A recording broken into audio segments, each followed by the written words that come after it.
खिड़की में सब गायब है।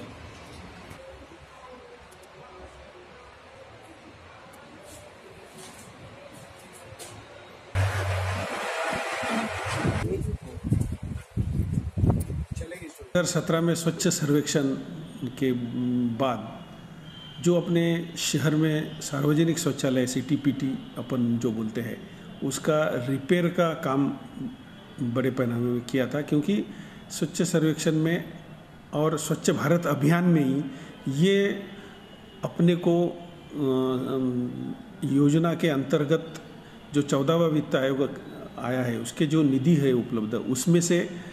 नागरिकों को अच्छा शौचालय उपलब्ध करके देने की एक आश्वासन अपन ने दिया था। जो शौचालय है इसका फिर हमारे पास हर प्रभाग में एक एक सैनिटरी इंस्पेक्टर उसके लिए दिया गया है। उसके तरफ से ये सर्वे किया जाएगा जो शौचालय पिछले 1.5-2 साल में रिपेयर किया है उसका प्रेजेंट सिचुएशन क्या है, और उसका पेमेंट अगर नहीं दिया गया तो पेमेंट रोका जाएगा या उस कॉन्ट्रैक्टर का पेमेंट रोक के वो फिर से रिपेयर करने की कार्रवाई